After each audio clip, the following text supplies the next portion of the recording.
Y a pas de son. Ganam jalam shalakayam shakshurumeditam jainatasme shigurave namah. Namam Vishnupadaya Gauranga Prestaya Rupini Shri Bhakti Vibhudhaya Bhainite Namne. Namam Vishnupadaya Gaura Prestaya Bhutale Shrimad Bhakti Pramodaya Purigo Swamiti Namine. Namam Vishnupadaya Krishna Prestaya Bhutale Shrimate Bhakti Vedanta Swamiti Namine. Namam Vishnupadaya Krishna Prestaya Bhutale Shrimate Bhakti Rakshaka Shiradev Goswamiti Namine. Namam Vishnupadaya Krishna Prestaya Bhutale Shrimate Bhakti Siddhanta Sarasvati Namine. Jai Shri Brahma Dvaguja Sarasvat Sampadaya Ki Jai.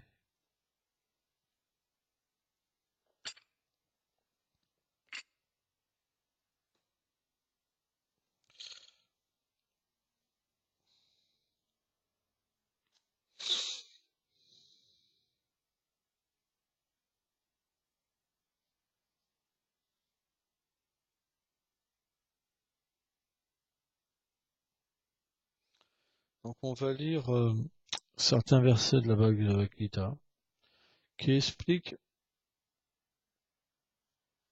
les différents niveaux de dévotion qu'on peut observer dans ce monde. Chapitre 12, verset 8. Mayevam manam madasvam maye buddhim niveshayam nivashishashi mayaevam matahudvam nasamsaya. Fixe ton mental exclusivement sur ma forme de Shyamasundara et engage en moi toute ton intelligence. Ainsi, après avoir quitté ton corps, tu demeureras certainement avec moi. Cela ne fait aucun doute. Atachitam samadatum nashoknosi mayistiram abhyasa yogena tato mammitchaptum dananjaya. Ô Dananjaya, toi qui as conquis tant de richesses, si tu n'es pas capable de fixer sans interruption ton mental sur moi, alors essaie de m'atteindre par la pratique de l'Abhyas Yoga, qui consiste à fixer le mental sur moi, tout en l'empêchant sans cesse de se tourner vers des choses matérielles. Abhyase pyasarmatasi madkarma paramo bhavam madatam api karmadi kurvam siddhim avapsyasi. Si tu es incapable de t'engager dans l'Abhyas Yoga, alors, avec dévouement, agis uniquement pour moi, car en accomplissant des activités dévotionnelles telles que l'écoute et le chant pour mon plaisir, tu atteindras certes la perfection.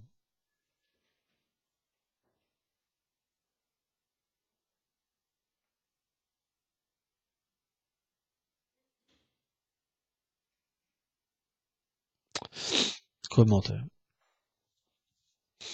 Tout comme une personne qui est atteinte par la jaunisse ne peut savourer la douceur du sucre candy, celui dont le mental est influencé par l'ignorance ne peut goûter la douceur de la forme du Seigneur Krishna. En conséquence, une personne influencée par l'ignorance sera incapable de s'engager dans l'Abhyas Yoga, qui consiste à fixer le mental sur le Seigneur suprême, tout en l'empêchant de se tourner vers des choses matérielles. Son mental sera plus vacillant que le vent, trop difficile à contrôler, et il n'aura pas la force de subjuguer sa tendance à devenir attiré par les objets des sens. Que peut-il faire? Dans ce verset, Shri Krishna donne une solution. Il doit accomplir des activités qui sont favorables au développement de la pure dévotion. Par l'influence de ces activités dévotionnelles, qui sont reliées au Seigneur, et qui peuvent être accomplies avec peu d'efforts, le mental devient facilement contrôlé et fixé. À ce propos, il est dit dans le Shrimad Bhagavatam 11, 34, 41. Ô Uddhava, celui qui pratique le service de dévotion atteint graduellement le fruit de l'amour de Dieu, qui est de devenir mon associé, en s'engageant avec foi dans les activités comme le fait d'aller voir la déité dans le temple, de la toucher, de l'adorer, de la servir, de la glorifier, de lui offrir ses hommages, et de chanter continuellement ses qualités et ses activités. Tous ces services peuvent aussi être offerts à mes dévots. Ce fruit est aussi atteint en écoutant continuellement mes gloires, en méditant sur moi, en m'offrant ses possessions, en m'abandonnant tout son être dans un sentiment de serviteur, en prenant l'initiation selon le processus mentionné dans les Védas et les autres écritures, en observant des vœux pour moi, en m'offrant des fleurs et des fruits, en nettoyant et en décorant mon temple, en arrosant la plante Tulasi. Une personne ne doit pas douter que ces pratiques spirituelles reliées au pur service de dévotion et que ces instructions fournissent des moyens simples pour une personne d'atteindre cette qualification particulière. Selon Srila Vishveshwar Thakur, par ces services, un dévot atteint la perfection de devenir un associé affectionné de Shri Krishna, même s'il n'a pas la qualification de pouvoir méditer intérieurement sur lui. Atetadam pyashuktyapisi kaltum matagogam asritam salvakama phalam tyagam tata kuru yat tatmavam. Si cependant tu n'es pas capable d'agir pour moi de cette façon, alors prends refuge dans mon service de dévotion, en renonçant au résultat de toutes tes actions, et avec un mental contrôlé, offre-les-moi. Commentaire. Selon Srila Bhaktivedanta Narayana Swami, dans le verset précédent, Shri Krishna donnait des instructions sur la manière de s'engager dans son service de dévotion, par exemple en nettoyant son temple. Après avoir entendu cela, Arjuna s'est posé ces questions. Que devrait faire quelqu'un qui considère que ces services offerts au Seigneur suprême, qui sont simplement faciles et joyeux à accomplir, sont insignifiants ou réservés à de basses personnes? Que devrait-il faire s'il n'a pas le désir de les accomplir parce qu'il a pris naissance dans une haute famille et qu'il est une personne respectée dans la société? Comprenant le mental d'Arjuna, le Seigneur répond par ce verset, de façon à ce que les personnes moins qualifiées puissent atteindre le but. Si une personne est incapable d'accomplir un simple service pour le Seigneur suprême, alors elle doit accomplir ses devoirs prescrits, par exemple dans le cadre d'un chef de famille, et offrir tous les résultats de ses actions au Seigneur suprême. Comme il est décrit dans les 6 premiers chapitres de la Gita, en résultat, une personne atteindra graduellement, pas à pas, marche après marche, la voie qui mène à la pure dévotion, qui nous donne de réaliser notre relation éternelle avec Krishna. Tiens, on va s'arrêter là. Donc là, le Seigneur, le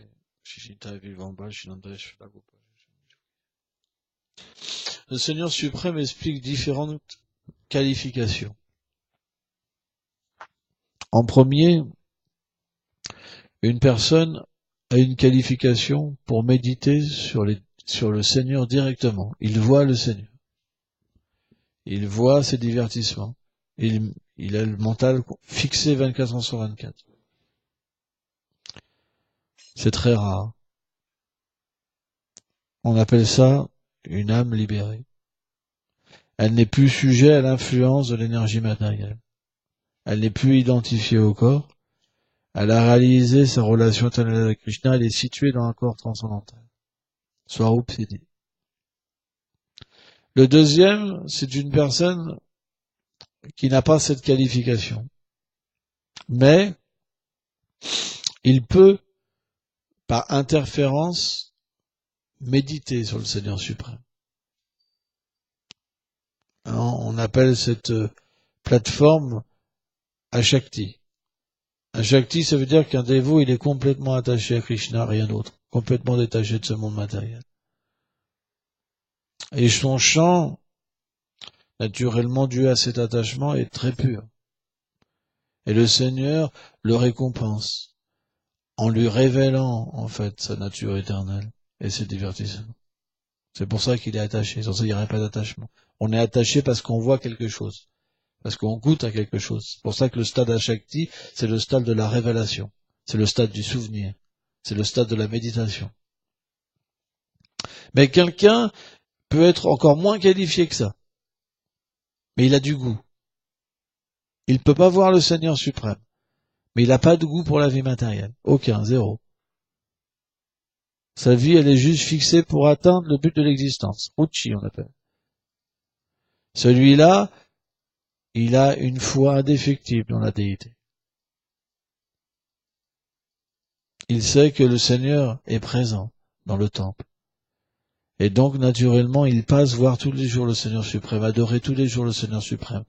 Et il offre sa vie au Seigneur à travers l'adoration de la déité. Et bien sûr, dans le temple, il y a les dévots du Seigneur. Il écoute les gloires du Seigneur suprême. Il sent les fleurs offertes à l'amorti. Il mange les reliefs offerts au Seigneur suprême.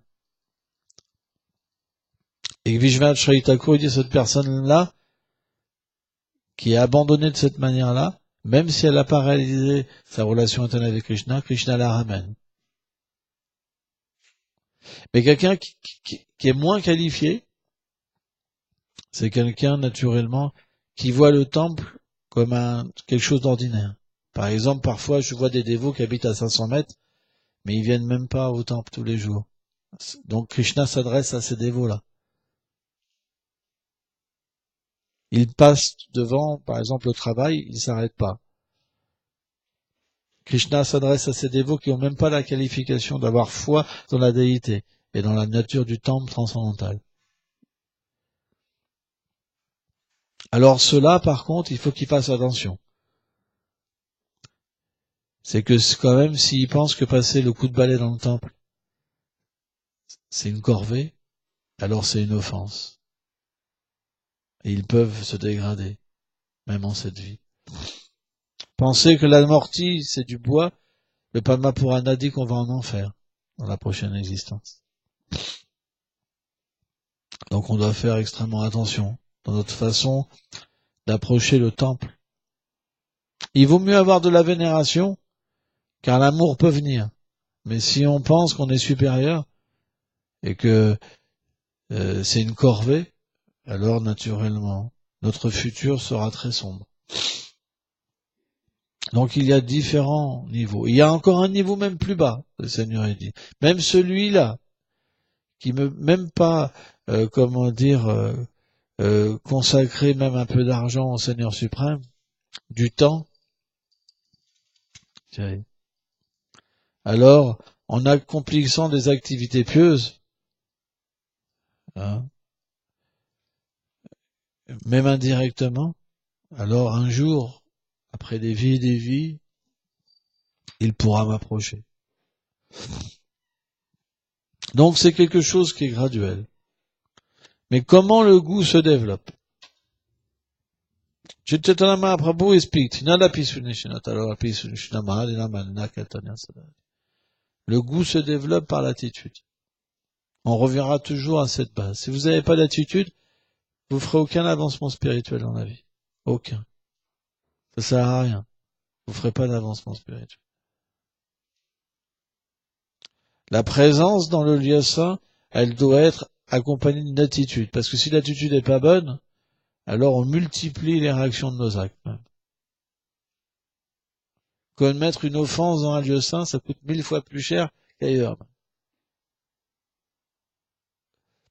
Quelle doit être notre attitude? Le Seigneur a dit l'humilité. L'humilité.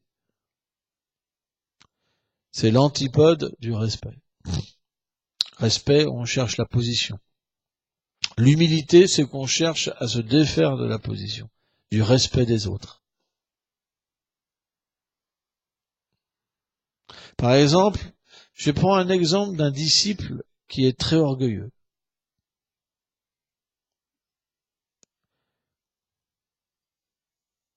Au point qu'il se pense l'égal de son gourou. Par exemple, si son maître spirituel lui prend une affaire, au lieu de se penser et dire « Oh, Gurudev m'a pris un objet à moi, je suis tellement qualifié, tellement heureuse qu'il prenne une de mes affaires », la personne va dire « Mais comment ça se fait qu'il a pris mon affaire? Il m'a même dérangé mon chose, maintenant comment je vais faire ?» Ça, c'est la personne qui pense qu'il est l'égal du gourou. Comment vous voulez que quelqu'un comme ça puisse avoir la miséricorde de Krishna? Le maître lui donne tout. Tout. la naissance, l'ouverture dans le monde spirituel, le corps spirituel, tout. Le disciple, la seule chose qu'il voit, il dit, oh, il a dérangé ma page, il a pris mon livre, et maintenant je sais plus où j'en suis. Vous comprenez? Ça, c'est la mauvaise attitude. Si on est comme ça avec le gourou, je vous explique même pas avec les autres. Notre vie, c'est l'enfer. Ça va juste s'aggraver à chaque pas. Donc on doit changer d'attitude. On peut pas devenir un monstre. On peut devenir un monstre en servant le Seigneur suprême. Parce que si on agit mal, on devra prendre les réactions de nos actes et notre cœur va se durcir. On va devenir encore plus dur qu'avant. Il y a une méthode correcte pour faire les choses. Si on vous agresse, vous ne devez pas vous défendre. Vous devez baisser la tête. Il n'y a pas d'autre moyen. Parce que sans ça, ça veut dire vous cherchez du respect.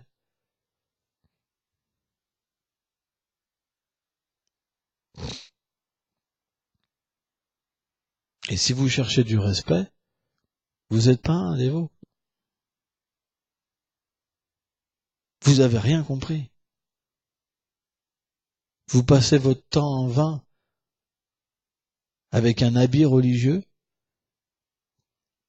qui n'a aucune signification. Il est juste votre ennemi.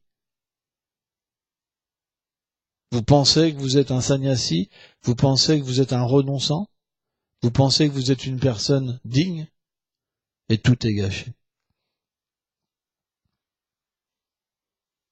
Et il y en a même qui se trichent eux-mêmes et qui se disent « Ah, moi, je suis pas digne, je suis le plus bas », mais quand on les attaque, ils répondent quand même. C'est ce qu'on appelle la duplicité. Ça veut dire que même si à l'intérieur d'eux-mêmes, ils disent « Je suis humble, je suis déchu, etc. », mais quand on les attaque, ils se défendent quand même. Donc ça veut dire que finalement, c'est pas une véritable humilité. Qu'est-ce que c'est l'humilité? C'est de comprendre le cadeau qu'on nous a donné. Quand on comprend et qu'on devient endetté, naturellement, la première chose qu'on fait, c'est qu'on est respectueux déjà envers le gourou, envers toute notre filiation spirituelle. Et on écoute leurs instructions. Qu'est-ce que veut le gourou? Qu'on progresse, qu'on devienne des bons dévots. Et pour ça, le maître spirituel, il veut qu'on donne le respect aux autres, qu'on devienne un bon instrument, que le Seigneur peut se servir de nous, et qu'à travers nous, on puisse délivrer les êtres vivants. Mais si on cherche le respect, et qu'à chaque fois qu'on nous parle mal, on se met en colère, on a de l'envie envers nos frères, vous pensez que vous êtes un bon instrument? Et vous pensez que le gourou sera satisfait? Il aura juste pitié, le maître spirituel. Or, la pitié du maître spirituel, elle peut être salutaire, parce que s'il prie pour vous, alors vous allez pouvoir changer, mais pas comme vous voulez. Parce que si le maître spirituel commence à penser à vous, le Vaishnava, c'est très puissant. Extrêmement puissant. Je peux vous dire, vous allez changer. Parce qu'on n'a pas besoin de monstres dans les temples. Soit vous changez, soit vous serez obligé de vous en aller. Parce que dans le mouvement de l'amour, les monstres, ils peuvent pas rester. Soit ils partent du corps, soit ils vous emportent avec vous. À Vrindavan, les asuras, ils peuvent pas rester. Les démons, ils peuvent pas rester. Krishna les chasse et les tue. Or, ce lieu, c'est Vrindavan. Si vous vous transformez en démon, vous serez mis à la porte. C'est juste question de temps.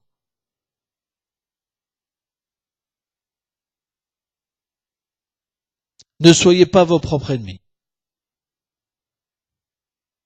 Pensez pas que vos monstres sont une belle chose et qui vous seront salutaires. C'est faux.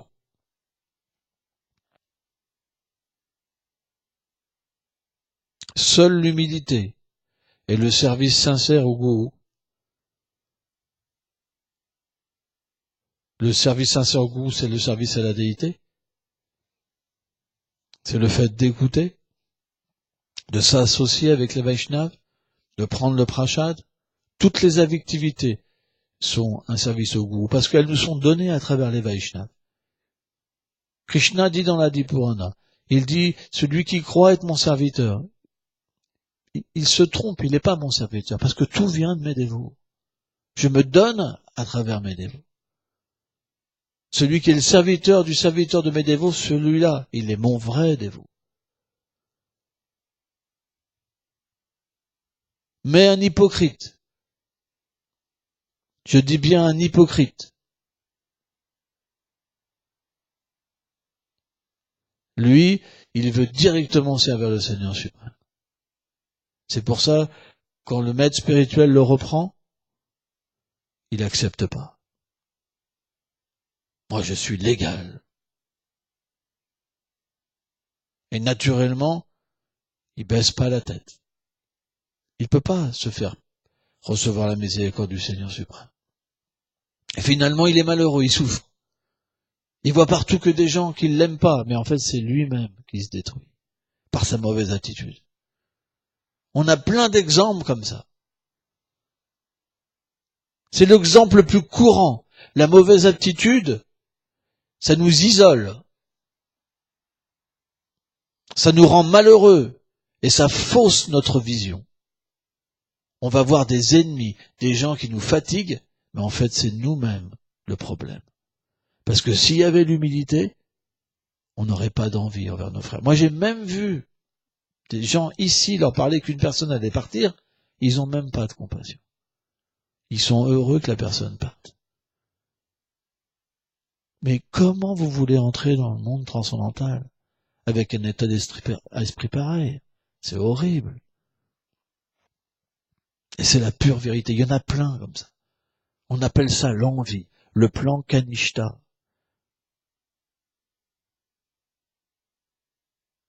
Où c'est juste une apparence de dévot. Mais à l'intérieur, c'est le matérialiste qui est là. On n'a aucune connaissance des sentiments transcendantaux.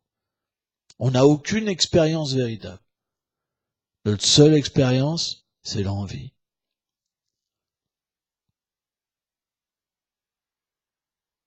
Comment, à ce niveau d'existence, on peut représenter le mouvement de l'amour? C'est pas possible. C'est pour ça que l'humilité, c'est la clé. Et l'humilité, on l'acquiert à travers le service du maître spirituel. Si vous êtes prêt à tout faire pour satisfaire le maître spirituel, l'humilité vient naturelle. Parce que le maître spirituel, il veut qu'on devienne un bon Guru Maharaj, personnellement. Srila Bhakti Vibhuda Bhakti Goswami Maharaj. Un jour, j'étais obligé de virer un dévot. Parce que il avait commencé presque à me frapper, et puis il commençait à s'en prendre à tous les dévots. Donc, j'étais obligé, voilà, j'ai un passé un peu lourd, donc c'est pas difficile pour moi de mettre quelqu'un à la porte. Hein. Mais il a rencontré ce dévot-là après. Et j'étais tout seul avec lui dans la pièce. Il m'a dit comme ça, gentiment. Il m'a dit, oh, j'ai rencontré tel dévot. Et il m'a dit, je serais bienvenu au temple, mais j'ai peur. J'ai peur maintenant de venir. J'ai peur de me faire frapper. Alors il m'a dit comme ça, je veux que tu deviennes doux et humble. Les grands Vaishnavas sont experts pour nous reprendre. Parce que c'est leur devoir. Un maître spirituel doit reprendre son disciple. Alors bien sûr, c'était une situation extrême. On ne pouvait pas se débarrasser de la personne, ça devenait infernal. Donc des fois, malheureusement, on doit mettre des gens à la porte. On n'a pas trop le choix. Ça, faut appeler la police. Mais il m'a aidé à pouvoir aller plus loin.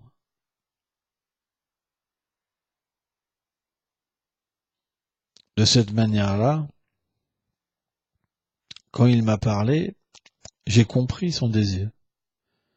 Or, si on comprend le désir du maître spirituel, on travaille sur nous. C'est pas qu'on se dit, tant pis, on travaille sur nous. Et c'est vrai, je progresse dans cette voie. Hein? Parce que, naturellement, si je fais ça, Krishna, il est dans le cœur. Et ses dévots sont dans le cœur. Donc, naturellement, si je fais ce que mon maître spirituel veut, j'ai mon maître spirituel dans mon cœur qui vient. Je peux être avec lui directement et le satisfaire. C'est une expérience très mystique. Mais si je fais pas sa volonté, je peux pas l'avoir dans mon cœur véritablement. Je pourrais me tricher en disant j'aime Gurudev. Mais si je peux pas faire ce qu'il veut, c'est que c'est pas véritablement l'amour. Or, parfois, bien sûr, on a des limites aussi. Hein. On doit comprendre que le progrès spirituel, c'est quelque chose de graduel. La preuve, c'est que Krishna, il donne différents niveaux de conscience que les gens ont. Il y en a, ils peuvent pas s'abandonner tout de suite. Mais notre but, il est quand même d'aspirer à progresser et pas rester au niveau le plus bas, vous comprenez? Parce que notre Père éternel, qui est le maître spirituel, on a deux pères, par exemple. Et donc, le premier père, c'est celui qui donne la semence. Et le second, ce premier père-là, dans une autre vie, c'est un autre. Et dans une autre vie, c'est un autre. Et le père éternel, c'est le maître spirituel. Parce qu'il est le représentant de Sri Guru.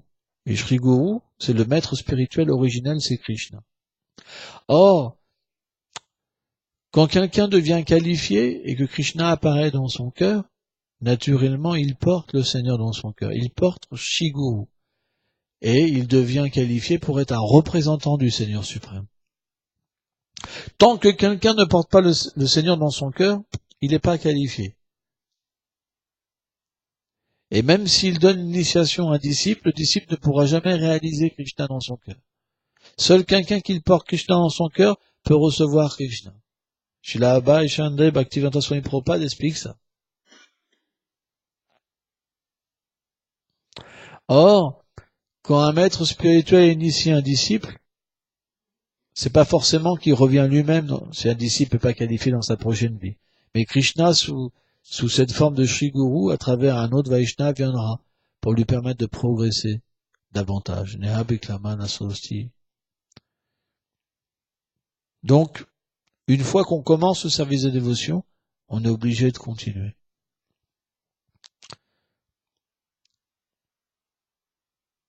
Par contre, si on offense des Vaishnavas, alors cet avancement spirituel peut être stoppé à un moment.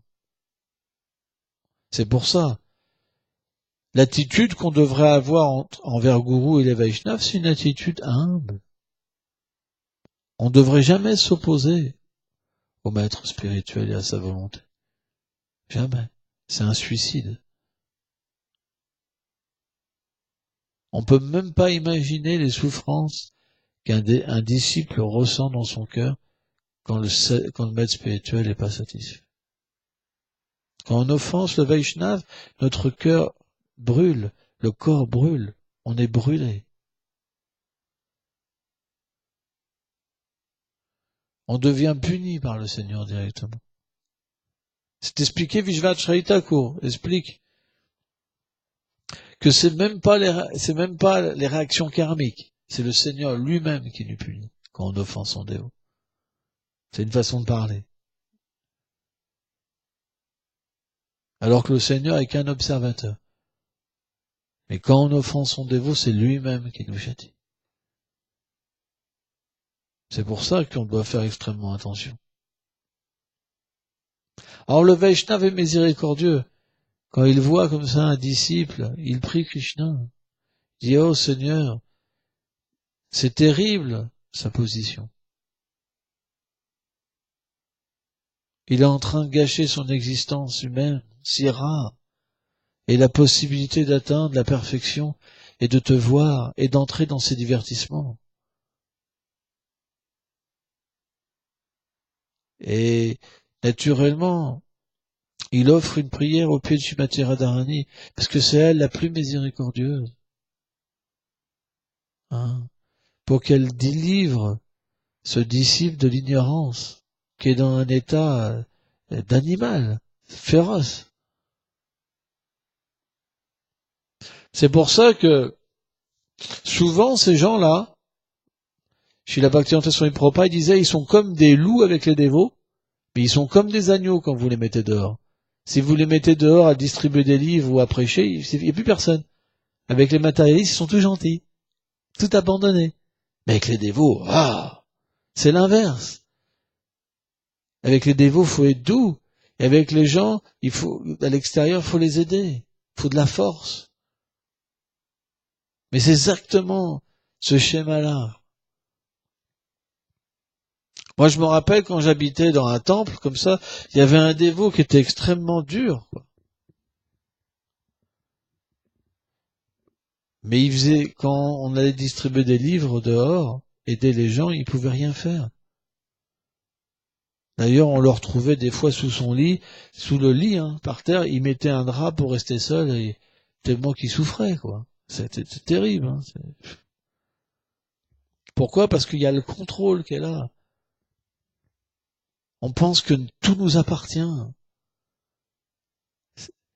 C'est mon dictaphone, c'est mon ordinateur, mes livres, tout est à moi, c'est ma chambre. On s'est fait piéger par un fou égo. Dès qu'on nous touche un tout petit truc, c'est comment il a osé, moi! Vous comprenez? C'est le monstre qui sort. Le big monstre. Donc on doit comprendre qu'on doit tout recommencer. On s'est trompé. On peut pas rester dans cette voie-là, on sera éjecté. C'est juste question d'un petit moment. D'ailleurs, quelqu'un qui est comme ça, il pense déjà à s'en aller.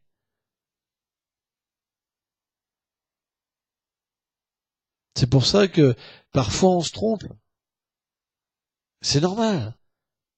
Mais on ne doit pas rester dans la mauvaise voie. On doit changer.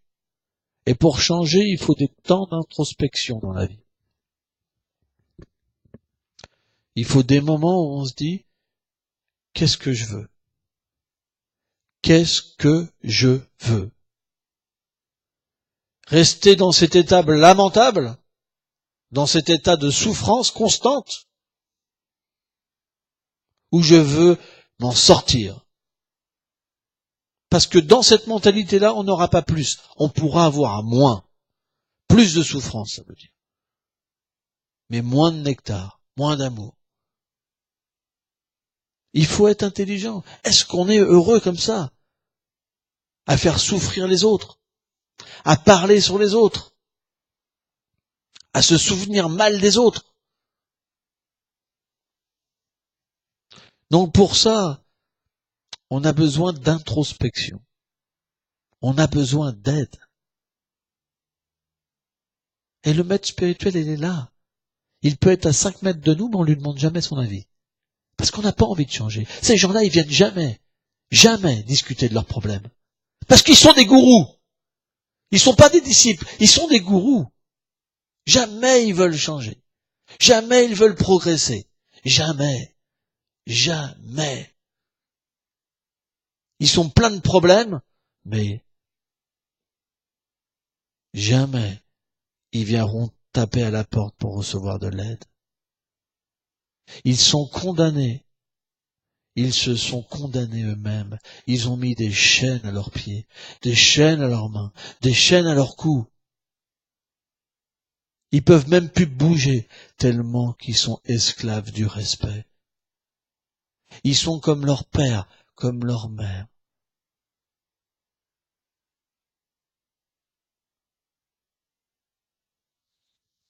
C'est pour ça, Krishna nous offre la chance de progresser. La Bhagavad Gita, tout est dedans. C'est la base pour avoir une vie supérieure. C'est la base pour atteindre la dévotion.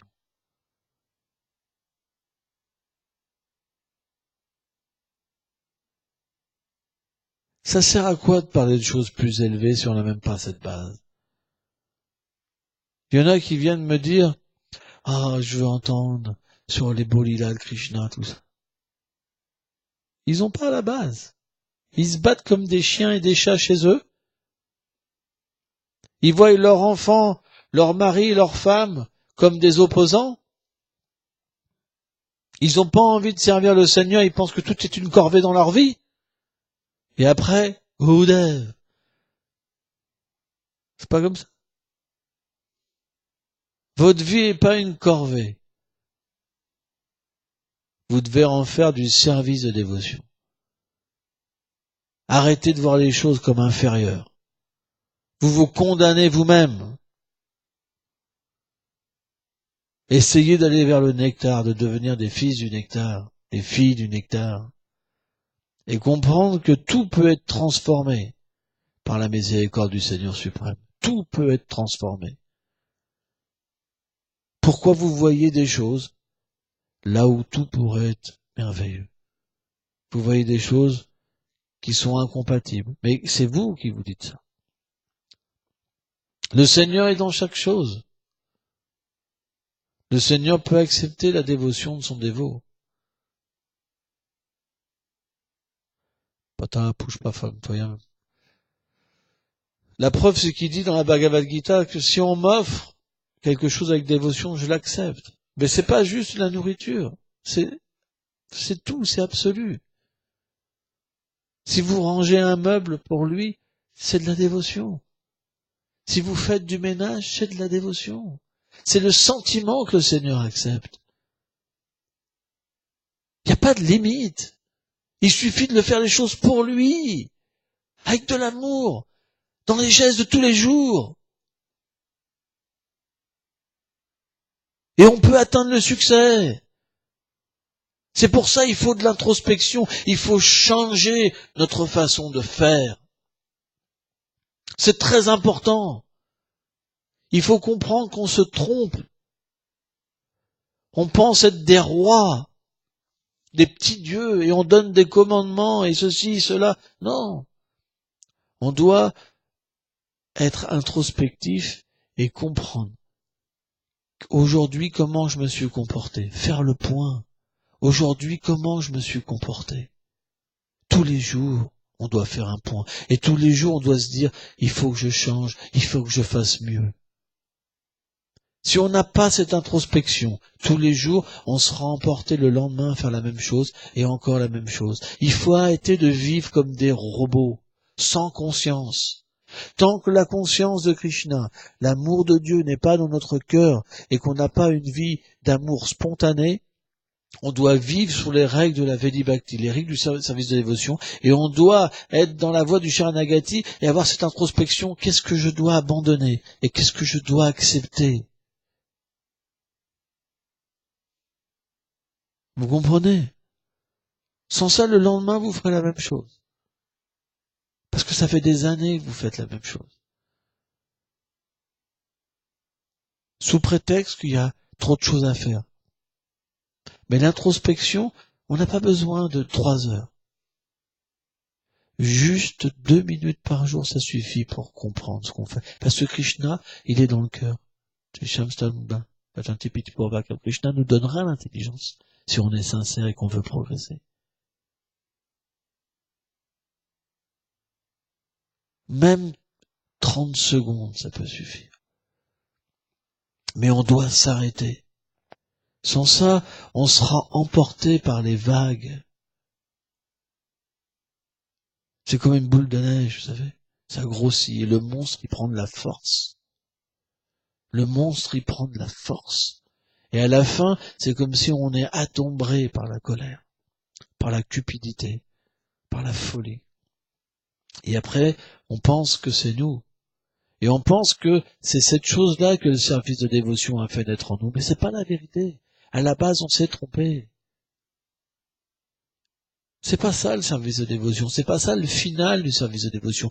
La finalité du service de dévotion, c'est que les monstres sont détruits. Krishna vient comme le vainqueur dans notre cœur. Donc, on doit véritablement faire attention et pas se tromper. Jamais rien n'est trop tard. Krishna est miséricordieux. Même si on a tué des gens, même si on a fait des choses horribles, celui qui est situé dans la voie de la dévotion, il peut toujours revenir. Parce que Krishna est miséricordieux. Il comprend que dans ce monde, on ne peut pas ne pas faire des erreurs. C'est pas possible. Ce monde est une erreur. Il est le reflet perverti de la vérité. Tout est inversé. Dans le monde spirituel, vous ne pouvez pas faire d'erreurs. Et dans le monde matériel, vous pouvez faire que des erreurs. C'est pour ça qu'on ne peut pas tomber du monde transcendantal. Parce qu'il est parfait. S'il était imparfait, vous pourriez tomber. Les gens qui disent qu'on tombe, c'est qu'ils n'ont pas compris la philosophie. Parce qu'il est parfait. Quelque chose qui est parfait, vous ne pouvez pas faire d'erreur. La preuve, c'est que quand les associés du Seigneur ils viennent dans le monde matériel, ils ne sont pas conditionnés par Maya. S'ils subissent une illusion, c'est sur l'influence de la Chit Shakti, d'énergie spirituelle. Or, l'âme conditionnée, elle est influencée par Maya Shakti. C'est une preuve incontournable.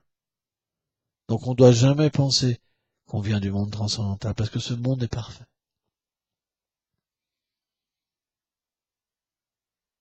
Mais par contre, on peut y accéder par la miséricorde de Shrimati Radharani et de ses servantes qui viennent dans ce monde transcendantal. C'est pour ça que on est dans une filiation spirituelle authentique. Parce qu'à travers cette filiation spirituelle, on peut atteindre le succès. Tous. Merci beaucoup.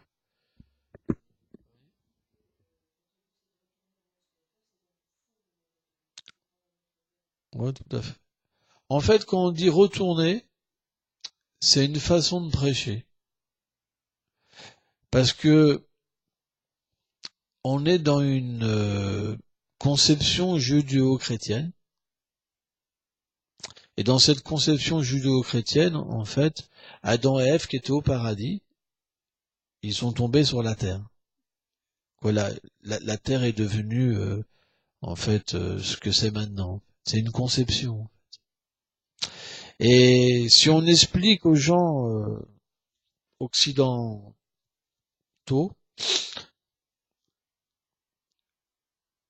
et qu'on prend pas certains termes, c'est très difficile pour eux de comprendre. Par exemple, on va prendre l'exemple du temps. Le temps n'a pas d'existence. On n'a jamais de début, jamais de fin. Nadyate Mete Vadkadachi. Mais si vous expliquez ça aux gens, c'est fini déjà. Donc parfois, les grands acharyas, comme Bhaktivedanta Swami Prabhupada, quand ils viennent dans ce monde, il y a comme une façon de prêcher. Temps, lieu, circonstance, par exemple. C'est des visions, quoi. Mais on peut pas avoir deux vérités, deux tattvas. Pour comprendre un personnage, si on n'arrive pas à le comprendre, il faut se référer à des Vaishnavas antérieurs, comme Bhaktivinoda Thakur, comme Jiva Goswami, par exemple. Et ils expliquent clairement cette vérité, qu'on vient pas du monde transcendantal. C'est comme ça. L'erreur qu'on peut faire, c'est de penser, par exemple, qu'on veut suivre qu'une personne et voir tout à travers lui. S'il dit quelque chose, s'il dit deux choses, on est confus. Pour ça, il faut aller voir une autre autorité, comme Vishvacharya Thakur, comme des Vaishnavas que tout le monde accepte. Et Bhaktivinoda Thakur, c'est notre référence, c'est le 7e Goswami. Il a expliqué clairement, dans le Jivadharma et dans d'autres livres, qu'on vient pas de cet endroit. On vient pas de Golok Vrindavan. On vient de Viraj ou du Brahmajyoti. C'est des positions neutres où l'être vivant, il peut prendre une décision, soit de venir dans le monde matériel, ou soit d'aller dans le monde transcendantal. Mais quand on fait le mauvais choix, à ce moment-là, on vient dans le monde matériel. On a fait un mauvais choix. Un associé du Seigneur, il n'oublie jamais le Seigneur. Et même s'il vient en tant qu'un démon pour que Krishna se divertisse, comme Jai Vijay, c'est pas l'énergie matérielle, mais c'est l'énergie interne. C'est ce qu'expliquent les Écritures. Donc si on était des associés du Seigneur, donc on tomberait du monde transcendantal, on ne serait pas recouvert par l'énergie matérielle. Vishvacharya Thakur, il dit, jamais un associé du Seigneur est recouvert par l'énergie matérielle. Il l'explique directement dans le Srimad Bhagavatam. Jamais. C'est la preuve. Son sang ne pourrait pas être conditionné par l'énergie matérielle. On serait conditionné, ça serait un divertissement, l'énergie transcendantale, pour nous éveiller graduellement à la réalité, comme par exemple Bhaktivinoda Thakur. Mais Bhaktivinoda Thakur, c'est Kamala Manjari, éternellement une associée de Rupa Goswami et de Lalita Saki, par exemple. C'est juste un divertissement pour permettre aux gens d'accepter la voie de la dévotion et d'atteindre la perfection. Mais nous, c'est pas le cas. Vous comprenez? Et ça, c'est irréfutable. Rien que cet argument-là, personne ne peut réfuter ça. Parce que Vishvacharya Thakur, tous les Goswamis de Vrindavan expliquent ça, qu'un associé du Seigneur ne peut pas être influencé par l'énergie matérielle. C'est clair, tout le monde explique ça. Donc c'est un problème de compréhension philosophique. Et si on pense que le monde transcendantal est imparfait, c'est grave, quoi. Même Krishna est limité, il est illimité. Comment on peut penser à autre chose en étant au contact de Krishna? C'est parce qu'on n'a pas eu l'expérience de Krishna, c'est pas possible. Celui qui a l'expérience de Krishna, il comprend, c'est pas possible. Il est complètement envoûté. Dans le monde transcendantal, là-haut, c'est même pas les lilas de Boma Vrindavan. Boma Vrindavan, Krishna met en place différentes sortes de personnes. Mais à Golok Vrindavan, comment dire, même les pâtres, quand Krishna disparaît une fraction de seconde derrière un arbre, leur vie les quitte, tout de suite, ils tombent. Krishna est obligé de les sauver, quoi. Tellement l'amour est profond, est puissant, quoi. Krishna est tellement puissant. C'est le Seigneur, mais dans toute sa douceur, c'est-à-dire que tout le monde oublie qu'il est le Seigneur suprême. C'est un être merveilleux d'une manière illimitée. On peut pas. C'est pas possible. C'est parce qu'on essaye de comprendre à un niveau immature la réalité du monde transcendantal avec l'expérience qu'on a. Ça c'est pas possible. Quelqu'un qui expérimente vraiment, il peut plus accepter ça. C'est pas possible. Parce que Krishna, il est illimité. La preuve, c'est que si celui qui voit une fois Krishna, il pourra jamais reprendre plaisir dans l'univers matériel. Jamais. Tout ce qu'il entend, c'est Krishna. Tout ce qu'il voit, c'est Krishna. Tout ce qu'il sent, c'est Krishna. Il voit plus rien d'autre. On appelle ça un Prami Bhakta. Tout est tellement petit dans ce monde, insignifiant. Mais c'est très rare de trouver des personnes comme ça.